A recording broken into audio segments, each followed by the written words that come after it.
Welcome back again.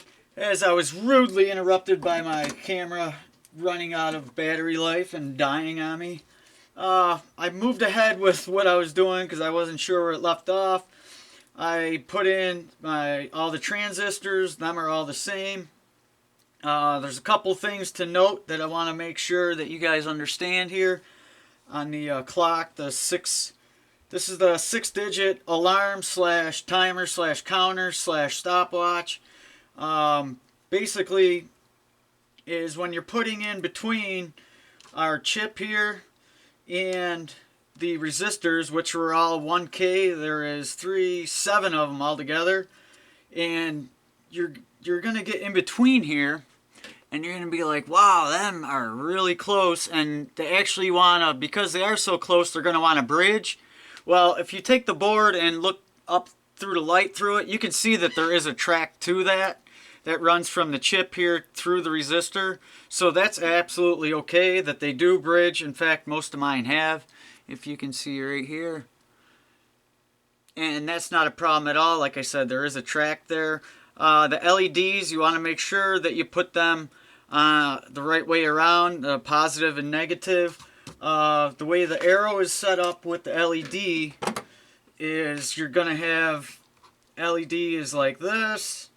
Here's your arrows that show light coming off of it, and then you have the mark on the end of showing the LED or diode. This is always your negative mark. That right there, get it in the shot here, that is always your negative right here. So that way you know. And then they also have a longer lead than the other to let you know what's what. When you're putting in the digit function keys here, the digit displays, make sure that you put the decimals on the bottom. Otherwise they'll be upside down and your numbers won't make sense and everything else. And what else was there? That was about it. There was two 2K resistors that go here, and once you put them in, right here and right here, once them are put in, that's all you're left with then is 1K resistors that all go right through here. They're not labeled, they're just labeled as resistor 9, 8, 7, 4, 10, a bunch of labeled that way. So that's about it. We'll get this plugged into it, and I just got a couple more pieces to solder up and put the chip in. The chip actually is, let me get my stunners here. It is, oh my gosh, it is tiny. That's what it is. Okay, it's an Amtal or Atmel. I'm sorry, Atmel. It's a AT89C2051 Atmel, and we'll get this put in. I already tried, and I know I gotta rock the one side.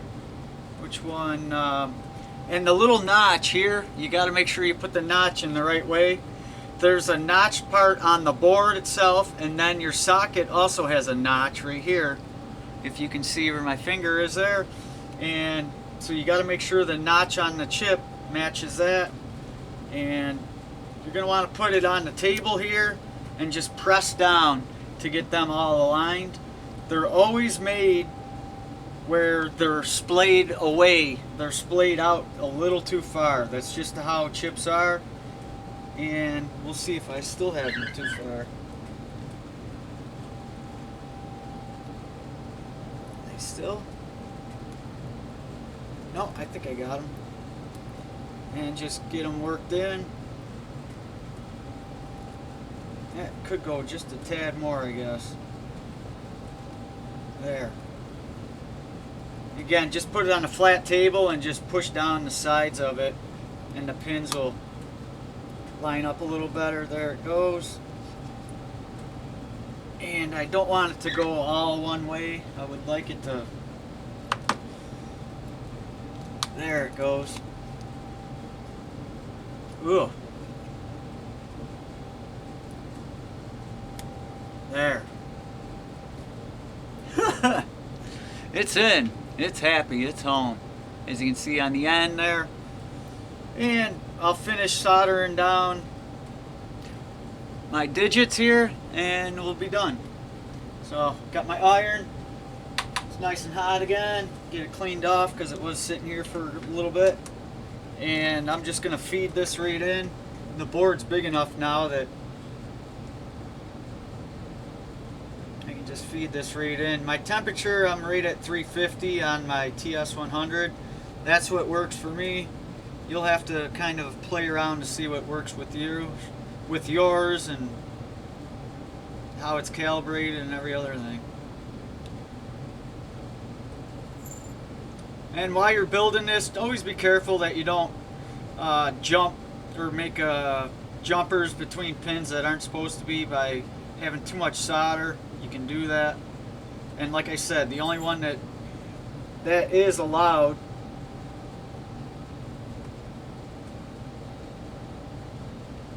is off the IC chip here.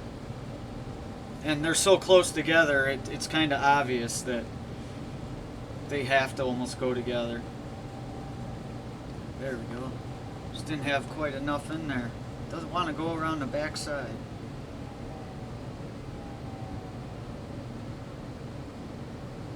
There we go. So I'll finish zapping these up and then we'll put it in power supply and see what we get. See if we can get some action on this. Get it programmed hopefully to work. Now I got this wire is just too small.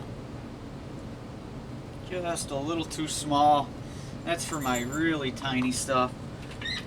And just to save time, I already went through and trimmed all the extra tall leads, so I just got the ones that I'm working on now. Let's see, I get this to stay. I just put the rubber band on this.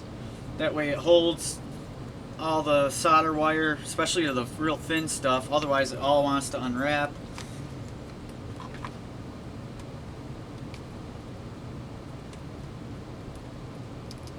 And I'll bring you in so you can see this quite well.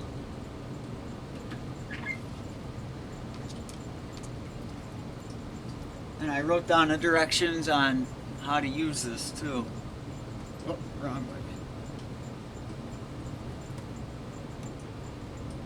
Again, get your solder iron down on the pad and the pin. You want to touch both.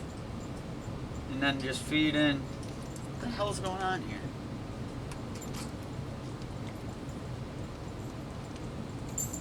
Then you'll want to feed in the wire.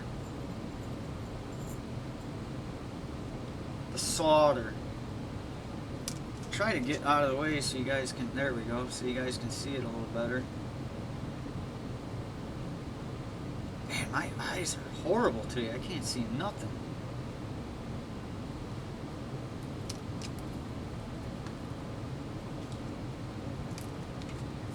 Move this over here.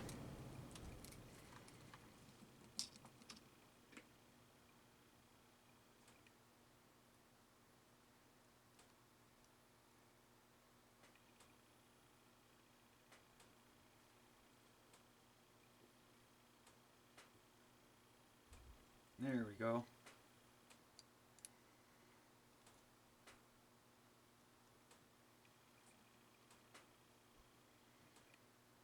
That thinner solder is just a little too thin. I had to feed in just a little too much. It's some. That's why I bought it though. It's some really thin stuff. Make sure you get all the way around the pin and the pad. And the only thing is you don't want to have a jumper in between pins if you can help it. And if you can't, then you'll have to get out the solder wick and clean it up. Let me take a look at this quick. I think we're pretty good. Yep, no jumpers. Cool. Get these trimmed and then we'll get some juice to this, see what we can make it do. Alright, I'm going to shut this off. Tin it while I shut her down. Just helps the tip stay alive for a lot longer, I guess you'd say. Around, alive. It'll keep it. It's good to keep it from corroding and that. Where's my tray? Get these trimmed. I'm excited to get some power to this, get it going. This is definitely something that if you're in a bad mood, I tell you, just bust out a little box, a little packet like this, and just start working on it. And man, that will really change your outlook for the day. Feel like, if it works, we'll hopefully feel like we got something accomplished. Actually did good for humanity. Chalk one up for a win, right? We'll get these stripped and get some power to it.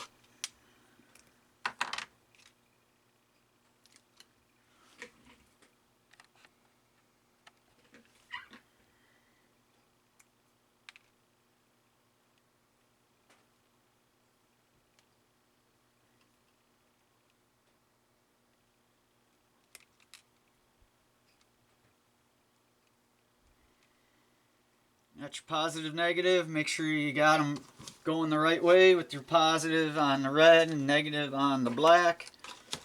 Don't want to hook it up wrong or backwards. That won't be good. I'm going to keep the sticker on the little speaker here, the buzzer. And the reason for that is it actually keeps the noise, the beeping noise. It muffles it while it's in there with having a sticker on. If you take it off, some of these buzzers are really loud. I mean, they'll blow your ears out.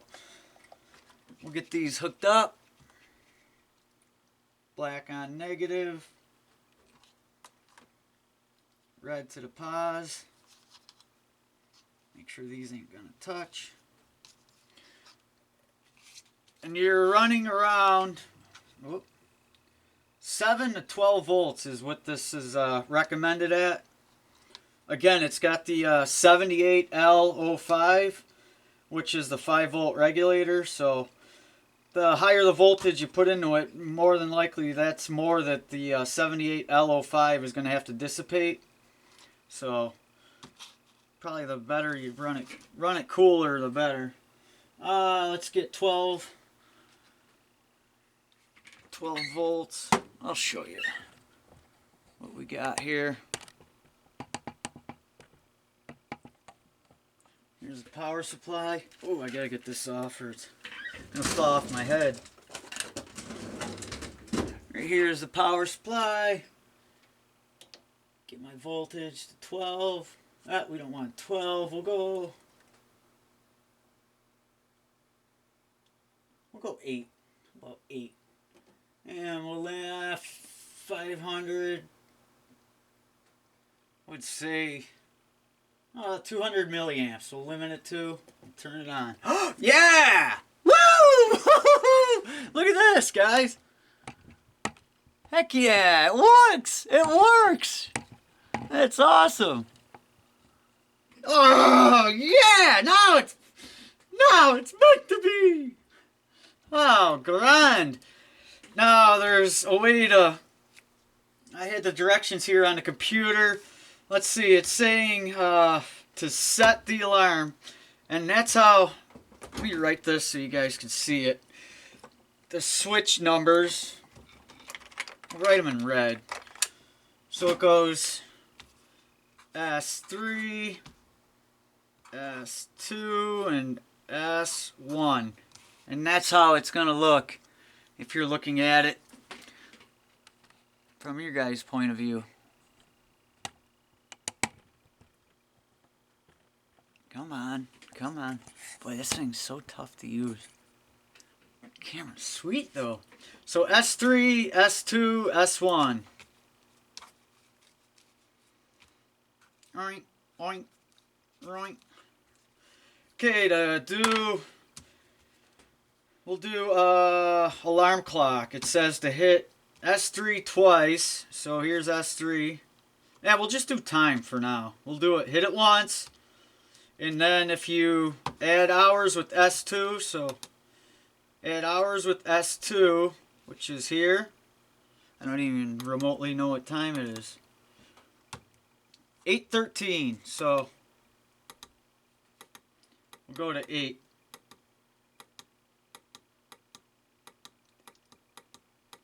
And it's military time, so it's 0 hours to 24 hours.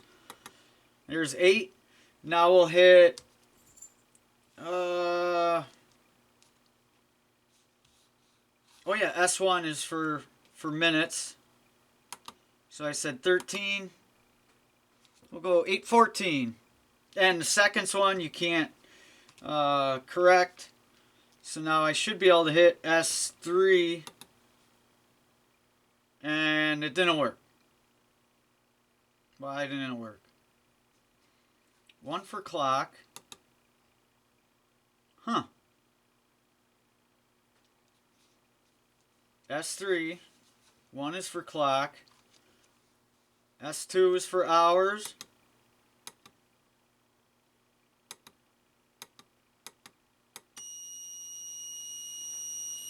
Yeah, if you want to hear the buzzer, that's the buzzer. Now if I... Yeah. See what I got the tape on it? Yep. I am drawing 70 milliamps too at 8 volts. So, just so you guys know. Alright, let's try again to get the timer working. And the LEDs work, so I got them all in the right way. The LEDs, it's hard on them little tiny ones, but they have a side that's flat, and that's going to be your negative side. And the longer lead, the leads on them are like this. So the longer lead is going to be your positive. And then again, here's how they lay out.